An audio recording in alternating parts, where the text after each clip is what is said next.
क्या आपने कभी किसी बड़े की बात को ये सोचकर टाल दिया कि ये बस पुरानी कहानियाँ हैं? तो ये कहानी आपका नज़रिया बदल देगी हमेशा के लिए।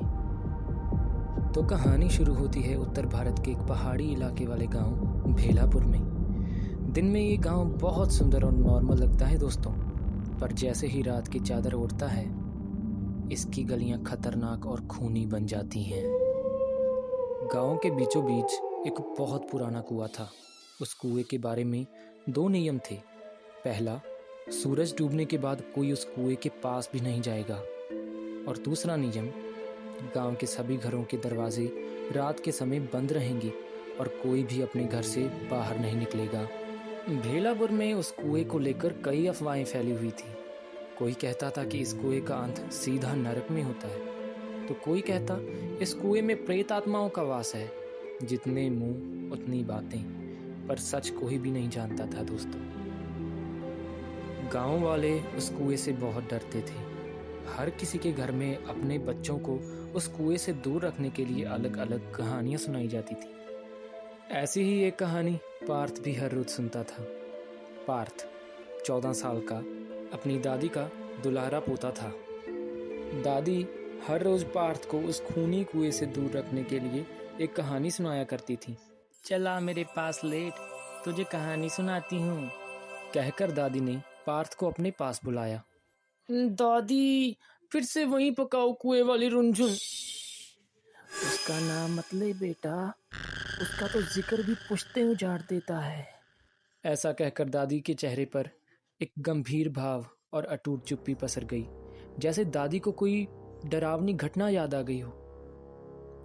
कमरे में दिया अब भी जल रहा था, पर उसकी रोशनी दीवारों तक नहीं पहुंच रही थी। अंधेरा सन्नाटा बनकर चारों ओर फैला हुआ था। दादी पार्थ की ओर ऐसे घूरती जा रही थी जैसे वो कोई कहानी नहीं सुना रही हो, बल्कि अपनी कोई जिम्मेदारी निभा रही हो। पर पार्थ अब डरता नहीं था, अब वो हंसता था। अगर हर रोज को चुड़ैल आती है तो हमारा गांव अब तक खत्म क्यों नहीं हुआ दादी? ये कहकर पार्थ हंसने लगा, क्योंकि अब दादी पोते की ये बात गंभीर हो चुकी थी। पार्थ की हंसी दादी को डराने लगी थी। दादी, आपकी रुंझुन तो बहुत लेट हो गई आज, कहीं दूसरे गांव ड्यूटी तो नहीं लग गई उसकी? पार्थ ने मजाक में कहा, पर बदले में दादी ने जवाब नहीं दिया, बस गंभीर भाव से पार्थ को देखती गई, चुपचाप। दादी ने उठकर चूल्हे में पड़ी राख उठाई और धीरे से पार्थ के माथे पर लगा दी। पार्थ फिर से हंसने लगा। अरे वाह दादी, अब ये राख मेरी रक्षा करेगी रुंझुन से, ऐसा सोचकर मेरे माथे पर लगा दी है ना?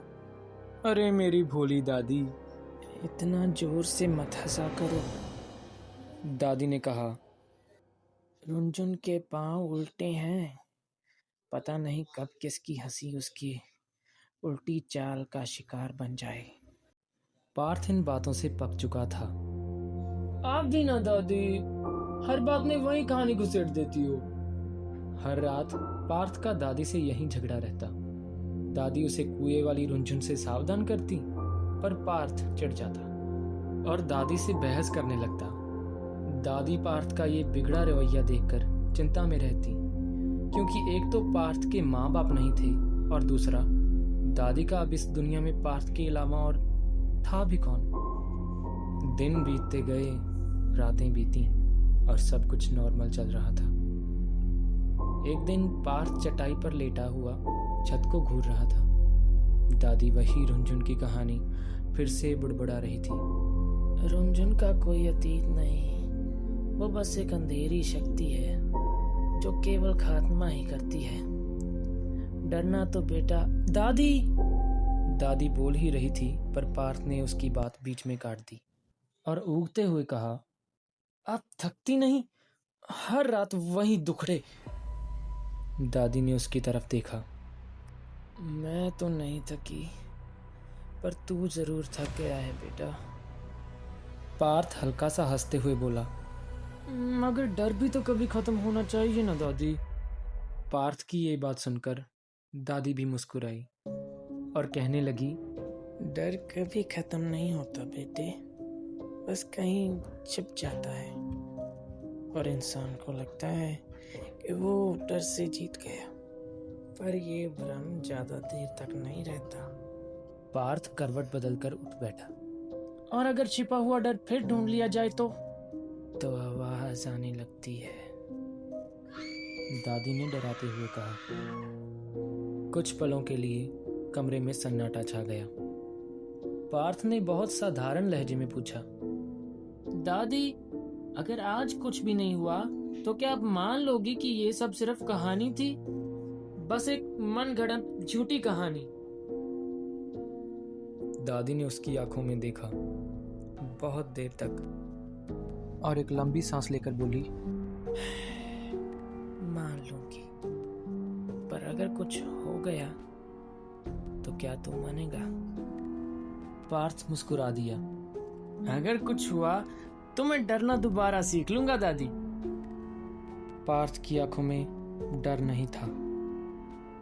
दादी को लगा कि बात यहीं खत्म हो गई, पर पार्थ के मन में तो कुछ और ही चल रहा था। रात के 12 बजे वो धीरे से उठा, नंगे पांव, बिना आवाज। दादी बगल वाले कमरे में थी। पार्थ ने घर का दरवाजा खोल दिया। घर में एक बहुत ठंडी हवा का झोंका आया। दिए की लो फड़फड़ाने लगी। उस ठंडी हवा के झोंके ने दादी की बूढ़ी हड्डियों को अंदर तक जमा दिया। वो समझ गई थी कि जो डर हर रोज उन्हें सताता था, आज वही डर घर की चौखट पार कर अंदर घुस गया है। पार्थ तेजी से भागा, सीधे उस खूनी कुएं के पास जा पहुंचा। वो बस कैसे भी करके दादी को गलत साबित करना चाहता था। ऐसा करने के लिए उसने एक रस्सी वाली बाल्टी कुएं में जा फेंकी। पानी की आवाज की गूंज पूरे गांव में सुनाई दी।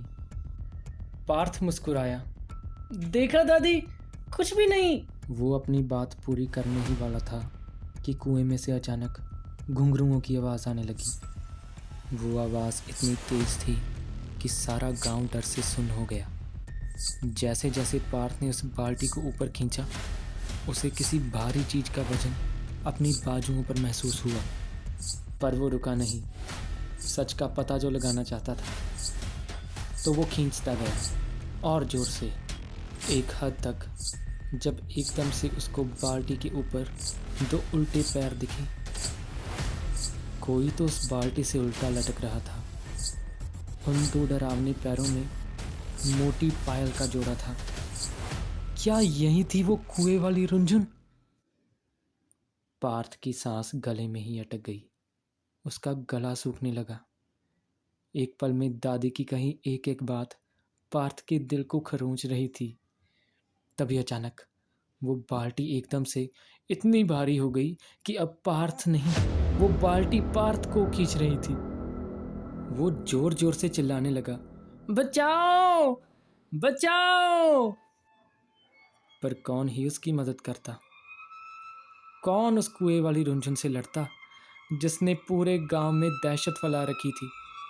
सारा गांव कांप रहा था। दादी दौड़ती हुई आई।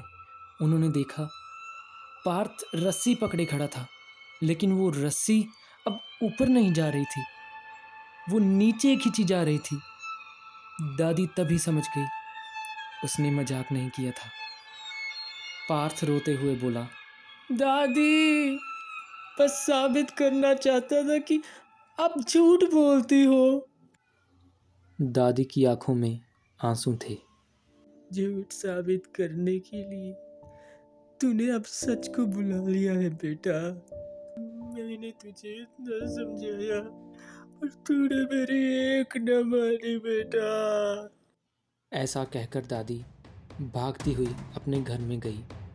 एक पुरानी अलमारी में से एक काला धागा, राख और एक पायल का पुराना जोड़ा निकालकर अपने पैरों में बांधने लगी। घर के बाहर आकर दादी ने पार्थ को समझाया, रुंझुन को सिर्फ एक चीज रोकती है, किसे अपने की बलि। पार्थ चीख पड़ा, नहीं दादी, नहीं। दादी आखिरी बार मुस्कुराई और बोली, तू डरता नहीं था बेटा, और यही बात मुझे हमेशा से डराती थी। काश तू डरता तो रुनझुन आज भी सिर्फ कहानियों में रहनी थी। कुआं एकदम से खामोश हो गया, पर पायल की आवाज़ फिर से आने लगी। इस बार कुएं से नहीं, दादी के पैरों से। पार्थ जोर जोर से रो रहा था, पर अब उसके हाथ में कुछ नहीं था। उन खनकती पायल की आवाज़ पानी के एक जोरदार छप्पाक से शांत हो गई। पार्थ कुएं के बाहर गिर गया और उसके सर पर चोट आने से वो बेहोश हो गया। सुबह होने पर गांव वालों ने पार्थ को हॉस्पिटल एडमिट करवाया। अब सब कुछ ठीक था, क्योंकि अब कुएं से कोई पायल की आवाज़ नहीं आती थी। जिंदगी फिर से वैसे ही चलने लगी, पर पार्थ अब अकेला सोता था, दीवार की तरफ मुंह करके, और खुद से फुसफुसाता, दादी आज कहानी नहीं सुनाओगी? लेकिन बदले में कोई जवाब नहीं आता। लोग कहते हैं रुनझुन चली गई, लेकिन पार्थ जानता है कि वो गई नहीं, बस उसने अपनी कीमत वसूल दी है, और वो कीमत पार्थ और दादी ने चुकाई है। तो कैसी लगी दोस्तों आपको कुएं वाली रुनझुन की कहानी? कमेंट्स में ज़रूर बताना। और हाँ, अगली बार जब कोई बड़ा आपको कहानी सुनाए तो ध्यान से सुनना, वरना कीमत बड़ी चुकानी पड़ेगी।